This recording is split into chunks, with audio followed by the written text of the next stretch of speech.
All right, we are going to work on finding the missing symbol. And I know this blank spot here is a symbol because it's between two numbers, and I already have an alligator right here. So there's only going to be one alligator per problem, which means right here is going to be a symbol. Our symbols are our addition symbol, our subtraction symbol, our multiplication symbol, and our division symbol. The first thing I want to do is split the problem apart at the alligator. That shows me that this side is going to be equal to 12 and that I need to make this side equal to 12. So I'm going to plug my symbols into here to see which one is correct. I know that I have a 7 and a 5, and I need to make those bigger to get to a 12. So subtraction will not work. I can try multiplication. And if I try to multiply, I think it's going to be much larger than 12. So I'm going to try to do addition. And whenever I attempt this, I want to visually represent the problem. I want to show what's happening. So I'm going to make 7 objects, 2, 3, 4, 5, 6, 7. And then, like I said, I'm adding, so I'm going to make 5 more. 8, 9, 10, 11, and 12. So there's my 5 more, and that does give me a total of 12. So 7 plus 5 does equal 12, and I showed that visually so I can be certain that I am correct.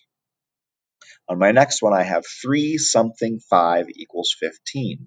I know that this is a symbol because it's between two numbers, and it would never go number, number, number. And my alligator is right here. I only have one alligator per problem. So the first thing I do is split the problem apart at the alligator, and that shows that both sides are going to need to equal 15. And I can start figuring out what kind of symbol I'm going to put in here. Minus will not work because I can't do 3 minus 5. I can't take 5 away from 3, and I need to make these numbers bigger. I need to make them equal 15. So if I try plus, I don't think it's going to get quite big enough to be 15.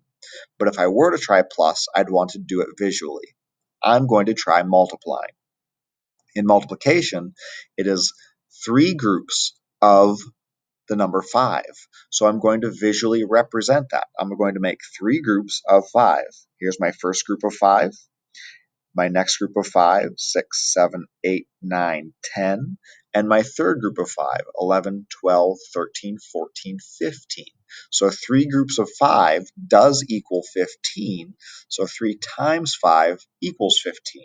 If I were to put a plus sign in there, when I visually represent that, I would see that 3 plus 5 is only 8, which would not make it equal 15, which would not make it big enough.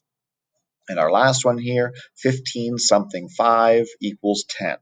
I know this is a symbol because it's between two numbers, and I already have my alligator right there. So I split the problem apart at the alligator, and I need both sides to be equal to 10. 15 plus 5 would certainly make it bigger than 10. 15 times 5 would certainly make it bigger than 10. So I'm going to try to visually represent 15 minus 5. So I'm going to create 15 objects. 1, 2, 3, 4, 5, 6, 7, 8, 9, 10, 11, 12, 13, 14, 15. And then I'm going to subtract these 5 from that 15. 1, 2, 3, 4, 5. Let's see how many we have remaining. 1, 2, 3, 4, 5, 6, 7, 8, 9, 10. So we have 10 remaining. So that proves that 15 minus 5 does equal 10. Remember to visually represent each of your problems.